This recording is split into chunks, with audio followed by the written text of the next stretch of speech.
Hello viewers! Today we're going to talk about that red battery warning light every car has. In most cars, it will illuminate when you turn on the ignition and go off once the engine is running. But what if this warning light stays on, or it suddenly pops on while driving? Well, that's exactly what we'll answer in this video by explaining what the red battery warning means, what may cause it, and how to quickly diagnose the problem.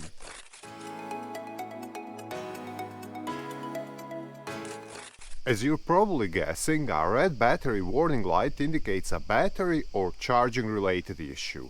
The backbone of this system are two components, the alternator and the battery. So when diagnosing the problem, that's what you really need to focus on, as well as the things that connect or drive them. And we'll actually start with that. The alternator is driven by an auxiliary belt, or as many call it, a serpentine belt. Being made from rubber, these belts may become brittle with time and eventually break apart. When this happens, nothing will drive the alternator, meaning an electrical charge is not being generated. From that moment on, all of the car's electrics will live on the limited power supply from the battery, which will usually run out within a few minutes. If your belt has snapped, you might also notice several other symptoms, such as loss of power steering and air conditioning. And even if the belt is in good shape, the tensioner that holds it firmly against the pulleys may be weak, which results in a belt slip. This will almost always be accompanied by a strong rubbery burning smell. Next we have the alternator, which, with only one moving part, is a simple device.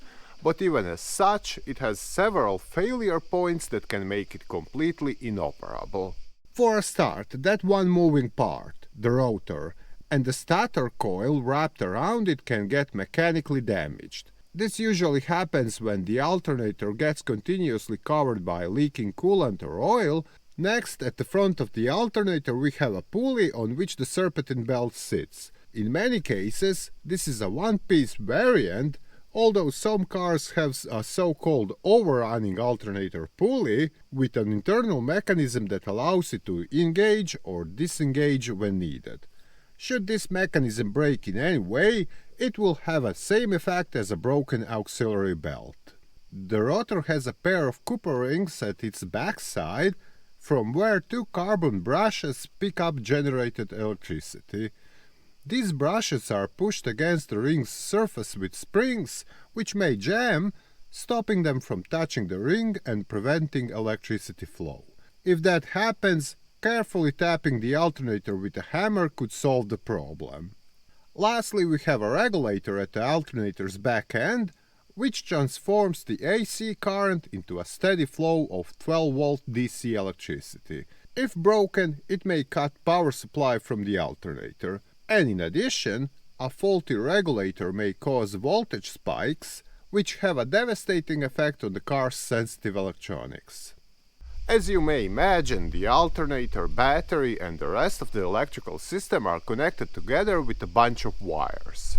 Each wire has a clamp or ring connector on its ends, with bolts and nuts holding them firmly against the components to which it connects. For instance, positive and negative battery cable clamps, grounding straps, or the positive wire cable connected to the alternator. If the nuts holding these in place aren't tightened up correctly and loosen up, this may break up the electrical circuit. Sometimes one of the battery's terminals may be covered with a thick layer of white, powdery substance called battery corrosion. If substantial enough, these buildups may increase electrical resistance or even completely cut off the current flow. Lastly, there is always a possibility the battery itself is faulty, which could obstruct the charging process. Let's take traditional flooded batteries as an example, as these don't cope well with deep discharging. So if you've accidentally left the headlights or radio overnight, it could flatten out the battery, and as a result, one or more of its cells may have deformed and short-circuited. Besides preventing the battery from holding its charge, this may also mess up the whole electrical system. If having a red battery light on your dashboard, you'll want to quickly find out what's causing the problem. And my advice here is to start with things that are easy to check first. With that in mind, pop up the hood and check the auxiliary belt, which you'll find on the timing side of the engine. A functioning belt has to be in one piece, without any visible cracks, and neatly wrapped around all surrounding pulleys. While at it, check the belt's firmness by pressing it with your finger. Next, check the battery and its terminals for any traces of corrosion. This will be a white, powder-like substance which usually forms thick buildups on the battery's positive terminal. While this looks nasty, cleaning it off is an easy job. All that is needed is some baking soda, which you'll pour onto the corrosion buildups, and a toothbrush soaked in warm water to scrub it off. The best thing is, this simple fix won't cost you anything.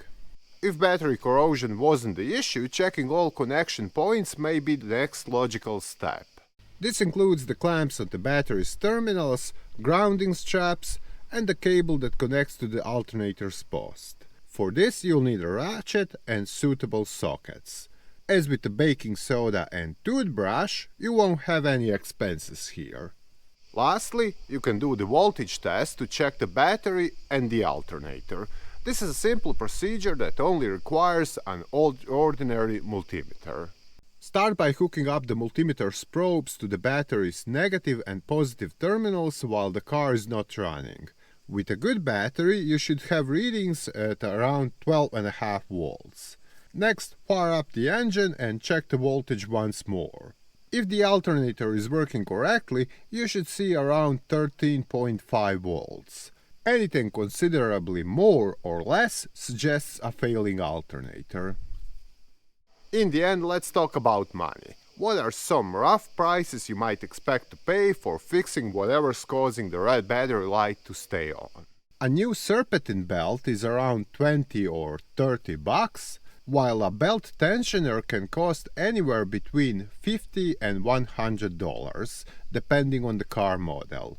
An old-school flooded-type battery is less than 100 bucks, while an AGM version, used in most newer vehicles, is more expensive, and it can cost more than $200 for bigger cars and SUVs. Alternators are not cheap either. Depending on the vehicle, you may expect to pay anywhere between $200 and $500 for the part, plus labor fees if you choose to have it replaced by a mechanic. But assuming the access is not too obstructed, you can do this yourself with some basic tools. So that's all about the red battery light and charging system for today. I hope these explanations helped you figure out what's causing the red battery light to stay on in your car. And if so, give us a big thumbs up and subscribe to the channel. But if none of this hasn't helped, your car probably has a much deeper electrical issue. In that case, visit our website or check out other videos here for more detailed car repair guides. Bye!